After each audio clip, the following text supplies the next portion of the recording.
ఈరోజు big boss లేవగానే ఒక మంచి అదిరిపోయే టాస్క్ అయితే ఇచ్చారనమాట. మన కంటెస్టెంట్స్ అందరూ నిద్ర లేవగానే గార్డెన్ ఏరియాలోకి వస్తారు. రాగానే బిగ్ బాస్ మీకు మార్నింగ్ మస్తిగా ఒక టాస్క్ ఇవ్వాలనుకుంటున్నారంటే ఏంటి బిగ్ బాస్ అని అడుగుతారు కంటెస్టెంట్లు. అప్పుడు బిగ్ బాస్ వచ్చేసి colour do you want which colour అని చెప్పేసి ఒక గేమ్ పెడతారనమాట. దీంతో ఇద్దరు అటు సైడ్ టీం నుంచి ఇటు సైడ్ నుంచి ఒక్కొక్కరు వస్తారు. వచ్చిన తర్వాత which colour do you want Bigg Boss అని అడిగితే Bigg Boss black, white, green, red అలా అడుగుతారనమాట. ఆ కలరు వాళ్ళ పక్కన ఉన్న వాళ్ళకంటే ముందు ఎవరు కండచ్చి పెడతారో వాళ్ళు విన్నరు.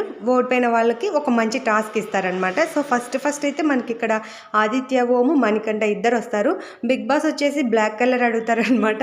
ఆదిత్య ఒక బ్లాక్ కలర్ చెప్పు, ఒక వైట్ కలర్ చెప్పేసుకొని వచ్చి డైరెక్ట్ వెంటనే బ్లాక్ కలర్ చెప్పు అందులో పెట్టేశాడు. ఓడిపోయినాడు కాబట్టి మణికంఠకు ఓ మంచి టాస్క్ అయితే ఇచ్చాడనమాట ఆదిత్య. అదేంటంటే ఐటమ్ సాంగ్కి డ్యాన్స్ వేయడము. దీంతో పాటు నైనిక కూడా వచ్చి డ్యాన్స్ వేస్తుంది. ఈ వీడియో నచ్చింటే please like, share and subscribe చేయొచ్చు కదా.